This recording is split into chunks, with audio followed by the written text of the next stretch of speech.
जी, क्या उद्देश्य अभी आज का और कैसे कैसे घटनाक्रम हुआ है अगर पूरा बताएंगे? क्या नाम है? मेरा नाम भानु प्रताप सिंह कोया है। मैं सोशल एक्टिविस्ट पर्यावरण प्रेमी हूँ। मैं जिला सूरजपुर सरगुजा से बिलोंग करता हूँ। पर्पस में आप यहाँ पे उपस्थित हुए? जी, आज एक दिवसीय धरना प्रदर्शन कार्यक्रम या बेसन चौक पुराना बस स्टैंड से लेकर हमने कलेक्टर तक रैली के माध्यम से यहाँ पर आए और प्रशासन के जो अधिकारी हैं उन्हें हमने ज्ञापन सौंपा है। और ज्ञापन के जो प्रमुख विषय हैं, आप सभी को ज्ञात है कि भारत देश की राजधानी दिल्ली में इन दिनों जंतर मंतर मैदान में शिक्षा और युवाओं के लिए, छात्रों के लिए प्रोटेस्ट चल रहा है। और जो अभिजय दिप्के सर हैं और साथ में जो विश्व प्रख्यात या विख्यात के हैं शिक्षाविद वैज्ञानिक सोनम वांगचुक सर वहाँ पर 20 दिनों से धरने पर बैठे थे, अनशन पर बैठे थे। और दिल्ली पुलिस की जो रवैया आप लोगों ने देखा किस तरीके से उन्हें सफ़ेद चादर के छिपा करके उन्हें ले जाया गया हॉस्पिटल में, आप सभी लोगों ने देखा है। साथ ही आपको पता है कि देश भर में कई राज्यों में अलग अलग पेपर लीक हो रहे हैं और देश का भी नीट पेपर जो लीक हुआ उसको लेकर पूरे देश भर में ये चर्चा हुई। और नीट पेपर को लेकर आप लोग को पता है कि कई सारे जो युवा थे, जो छात्र थे, उन्होंने सुसाइड कर लिया। मैं पूछना चाहता हूं कि सरकार की इस पर रिस्पॉन्सिबिलिटी बनती है नहीं बनती है? बताइए, एक नीट पेपर तैयारी करने के लिए या जो गरीब हैं, पुअर हैं या मध्यम जो मिडिल क्लास की फैमिली के लोग हैं या तमाम जो कॉमन या जनरल कैटेगरी के लोग हैं, क्या उनके बच्चे को पढ़ने में कितना तैयारी लगता है? 3 साल 4 साल 5 साल कोचिंग कराते हैं, कोई अपना ज़मीन गिरवी रख के, कोई ज़मीन अपना बेच के कोचिंगों में भेजते हैं, तैयारी करते हैं बच्चे दिन रात कई घंटों कई सौ घंटे लग जाते हैं तैयारी करने में। परंतु उसका क्या परिणाम आता है? रिजल्ट क्या आता है? पेपर देने के बाद में लीक हो जाता है। कैसा होता है भाई? क्या है? भारत एक और डेवलपमेंट कंट्री यानी विकसित भारत की ओर अग्रसर हो रहा है और एक तरफ हमारा भारत देश में जो देश के प्राइम मिनिस्टर हैं क्या कहते हैं? बोलते हैं हमारा भारत क्या है?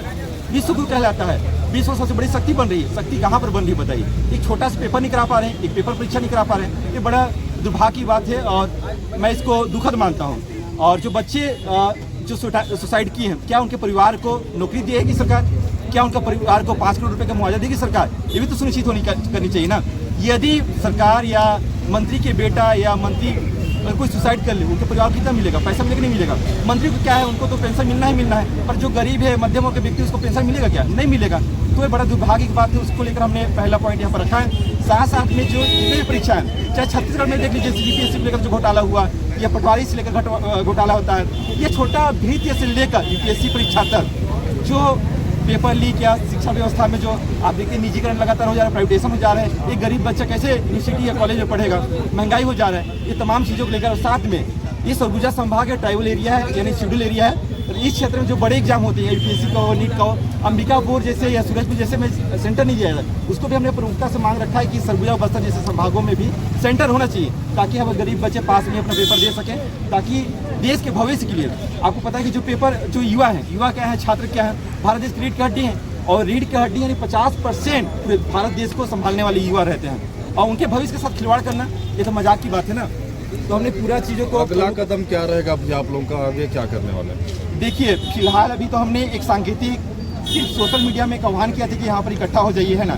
इतने सारे लोग, सेक्टर लोग आ चुके हैं। या जो संसद यानी पार्लियामेंट में अगर सकारात्मक पॉजिटिव अगर बात नहीं होती है, सोनम सर या अभिजीत भाई या तमाम जो जंतर मंतर मैदान कर रहे हैं उनका आह्वान होगा, तो हम पूरे छत्तीसगढ़ प्रदेश भर में, जिला स्तर में, ब्लॉक स्तर में इसी कलेक्टर कार्यालय के सामने हम लोग बैठेंगे, युवाओं के लिए बैठेंगे, छात्रों के लिए बैठेंगे, भारत देश के जो नागरिक उनके लिए बैठेंगे यहाँ पर और अनशन करेंगे। सोनम जी के स्वास्थ्य को लेकर भी काफ़ी चर्चाएं हो रही है इस वक्त, उनका स्वास्थ्य का क्या अपडेट?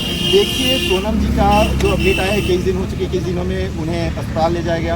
उनका कहना था कि मैं अभी ठीक हूँ, परंतु उनका कहना था कि यदि मैं अनशन तोड़ दूँ तो क्या भारत देश के जो शिक्षा मंत्री वो जवाबदेही रिस्पॉन्सिबिलिटी अपना व्यक्त करेंगे, सुनिश्चित करेंगे? ये भी एक सवाल है। उनका स्वास्थ्य लेकर हमारा कहना है कि उनका स्वास्थ्य प्रतिशत हम चाहते हैं कि उनका स्वास्थ्य अच्छा रहे, क्योंकि वे बहुत अच्छे व्यक्ति हैं, वैज्ञानिक है और भारत देश को उनको ज़रूरत है। वैसे लोगों को देश का प्रधानमंत्री, शिक्षा मंत्री होना चाहिए जो देश के लिए काम करना चाहता हूँ। आपके कार्यक्रम के माध्यम से सरकार क्या संदेश है?